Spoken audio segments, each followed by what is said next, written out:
Les élections se passent, mais contrairement à plusieurs fois, on voit des élections passées qui sont quelquefois difficiles.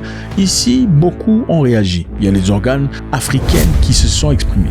Ils n'ont pas caché leur désarroi, y compris l'African Union, l'Union africaine. On s'y attend très difficilement, mais l'Union africaine a réagi.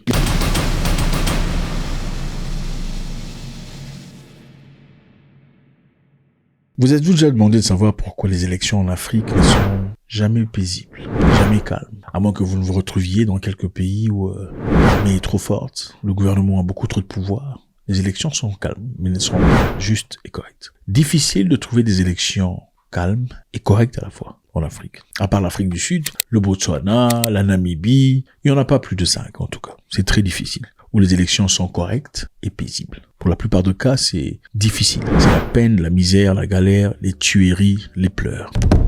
Nous sommes en Tanzanie. En Tanzanie, il n'y a pas très longtemps, en fait, il y a quelques jours d'ailleurs, il y a eu élection. Et pendant ces élections, qui opposait madame. Cette madame-là, contre cette opposante et cet opposant et d'autres opposants. Malheureusement, comme d'habitude en Afrique, mais comme de manière inhabituelle en Tanzanie, parce que c'est l'un des pays reconnus comme les plus paisibles d'Afrique, les élections ont été très tumultueuses. Ces personnes de l'opposition, en tout cas les vrais opposants, étaient complètement écartés de l'élection.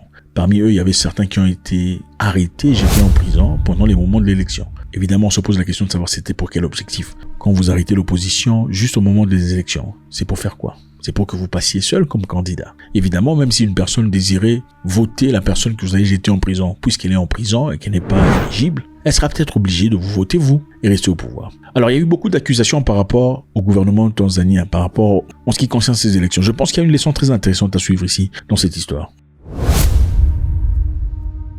Les élections se passent, mais contrairement à plusieurs fois, on voit des élections passées qui sont quelquefois difficiles. Ici, beaucoup ont réagi. Il y a les organes africains qui se sont exprimés.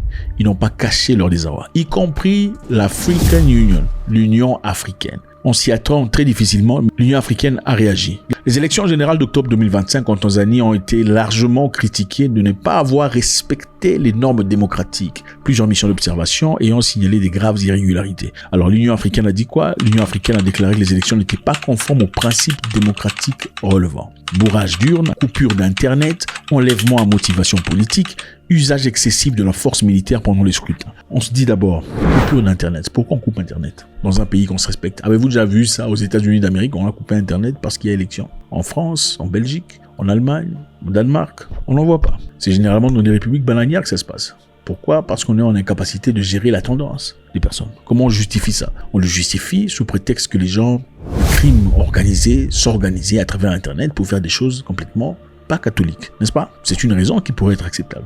Mais qui contrôle ceux-là des autorités, ceux-là du gouvernement qui peuvent faire des choses absolument atroces aussi? Les gens en force, les gens en tenue, ne peuvent-ils pas faire des choses atroces pendant ce moment? Alors, ne serait pas un moyen aussi de pouvoir taire la population ou le monde entier de voir ce que ces gens sont capables de faire? Rendez-vous compte, quand il y a Internet partout et qu'il y a un policier qui tire sur quelqu'un à bout portant, quelqu'un aurait peut-être filmé et balancé sur Internet. Et cela serait pas une très bonne réputation pour le gouvernement, surtout au moment d'élection. Alors, quoi de mieux que bloquer Internet pour pas que le monde voit exactement ce qu'on fait? C'est la question qu'on se pose. Vous pensez qu'ils ont coupé Internet parce qu'on voulait protéger la nation des crimes organisés, ou on a coupé Internet parce qu'on ne voulait pas que le monde voie ce qui se passe en Tanzanie réellement? Je vous rappelle ici qu'il y a eu des accusations à l'égard de la Tanzanie disant qu'il y avait au moins 800 morts aux élections. Parce que les gens sont sortis dans les rues réclamant leurs droits, disant qu'ils voulaient un changement.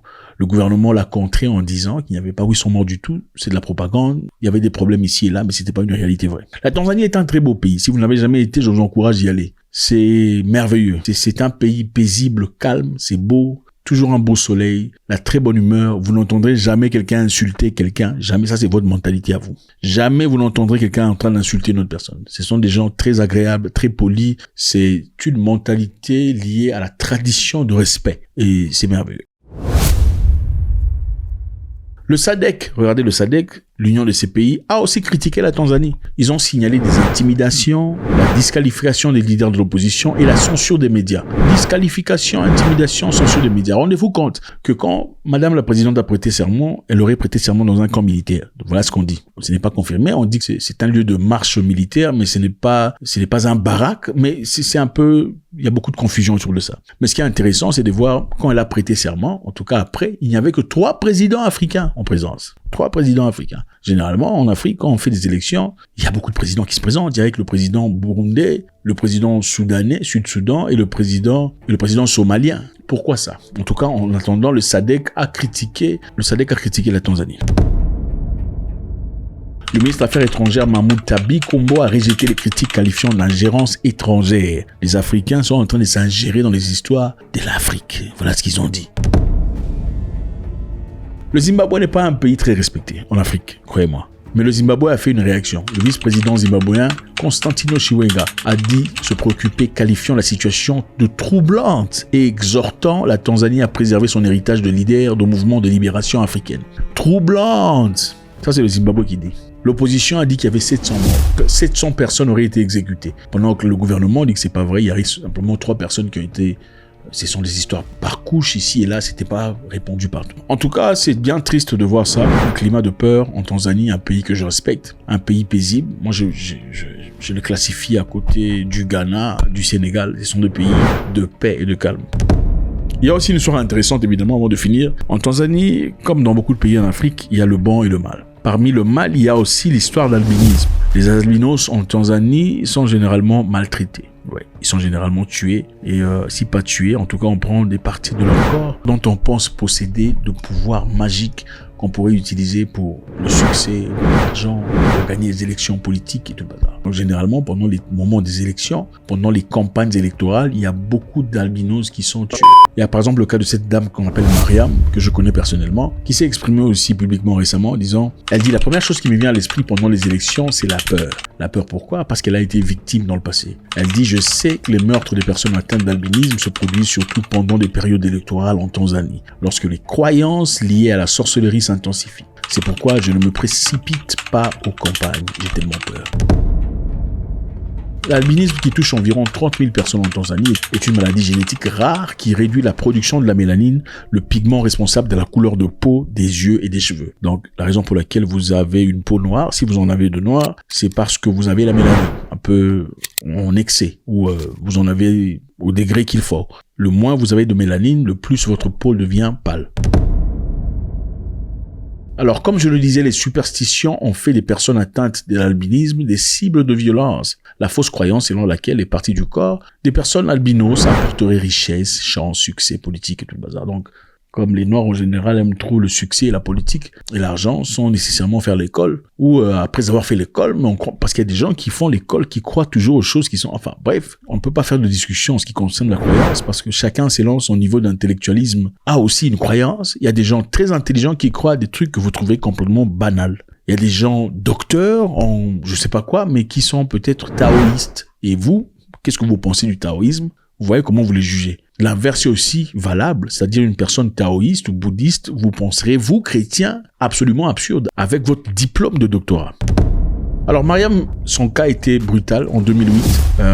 Pendant les élections, il y avait des gens qui sont venus dans sa maison, casser la porte, entrer dans sa chambre, on l'a coupé son bras, coupé la jambe. Mariam est une personne que je connais personnellement, encore une fois. Ça a été un moment absolument difficile pour elle, partie à l'hôpital, sans vie, ou presque sans vie, s'est vue ressusciter d'une certaine façon. Elle vit toujours aujourd'hui avec la peur et le traumatisme. C'est une réalité en Tanzanie. Il faut beaucoup d'éducation, beaucoup de formation. Les gens pensent que pour gagner aux élections, il faut tuer des albinos. Les gens pensent que pour se faire de l'argent, il faut tuer des albinos. Les gens pensent que pour réussir facilement dans la vie, c'est ça. Comme vous pensez qu'il faut s'agenouiller devant quelque chose, c'est ça. D'une part et d'autre, qui a raison, qui a tort, point d'interrogation. C'est vrai, ce que vous faites n'inclut pas d'atrocités ou des tueries. Chacun croit à ce qu'il croit. Et chacun croit à ce qu'il croit ne justifie pas le fait de maltraiter d'humains. Absolument pas. C'est un contexte littéraire. Les croyances, évidemment, ne se limitent pas seulement en Tanzanie. Il y a aussi, par exemple, à Mananjari, au Madagascar, où avoir des jumeaux est la pire des choses qui puisse arriver à une personne ou à un couple. Avoir des jumeaux, contrairement à ailleurs, généralement célébré, applaudi. À Mananjari, au Madagascar, avoir des jumeaux, c'est une malédiction pour la famille. Les gens vous repoussent, les gens vous rejettent. Et généralement, ces enfants sont abattus pour éviter que cette malédiction continue. De ary zareo moa zany raha fozako mbany zeny valilay koa zany de nandeha tagny de nandrika nandeha tagny zany zareo de le fomba fiarabany zany a de fiarabana mirary zamadinika toa faty zany le tenina tany taminah. Et c'est ça. Finalement, à la fin, il y a eu des ONG qui prenaient ces enfants pour essayer de les garder. C'est ça. Imaginez-vous avoir des enfants. Les gens prient pour des jumeaux. Mais là-bas, quand vous en avez, c'est ça la tristesse. Il y a beaucoup de choses qui se passent en Afrique qui sont absolument absurdes. Il y a un pays en Afrique ici où généralement, au départ, qu'est-ce qu'on faisait? Je crois que c'est la Namibie. Chaque jeune fille, avant de connaître un homme, devrait connaître un monsieur qui est désigné par le groupe traditionnel. C'est un vieux monsieur, en tout cas un vieux en âge, enfin pas nécessairement soixantaine, peut-être dans les quarantaines, 50 ans. Le monsieur a pour objectif de déflorer la fille. Okay? C'est lui qui déflore la fille en premier. Quand il vous déflore, vous devenez femme. C'est là que vous êtes éligible à avoir un homme dans votre vie. Ce monsieur le faisait pendant des années. Chaque femme dans ces secteurs, dans cette province, passait à travers ce monsieur. Ça ne serait que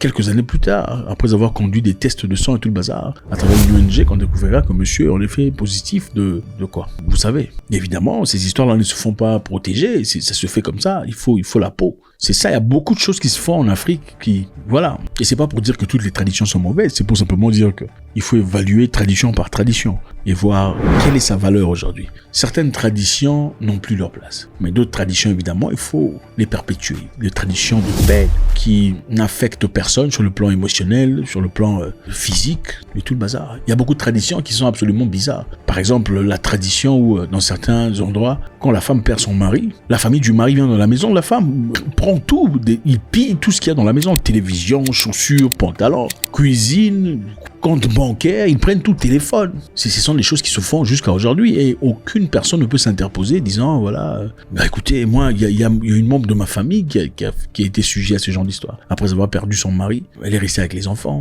je crois 4. La famille de l'homme s'en mêle pour venir retirer les histoires. Et moi, j'ai failli me lever pour m'y interposer. Il y a que mon grand cousin qui me dira ne le fais pas. Ça fait partie de leur tradition. Laisse-les prendre ce qu'ils ont envie de prendre. Et qu'ils libèrent notre enfant. Parlons de la femme qui était inclue dans cette histoire. C'est donc ça. C'est une tristesse. Aujourd'hui, en 2025, ce sont des choses qui se font en Afrique. Et ils viennent. Écoutez, les histoires qui appartiennent à un père qui a des enfants sont des souvenirs qu'il peut laisser à ses enfants. Des souvenirs que les enfants peuvent garder dans leur cœur pour toujours. Mais quand une personne s'apporte et dit, bon voilà, je veux prendre ça parce que voilà, il était mon frère. Même si on n'a pas parlé pendant 1 an ou 2 ou 3, 4 ans. Je prendrai tout ce qui lui appartient. Veste, sous-vêtements, pantalons, téléphone portable, montre, tout. Ils ont tout pris. Ces enfants, ces garçons n'ont rien gardé de leur père. Merci infiniment les amis, c'est toujours avec beaucoup de plaisir. God bless.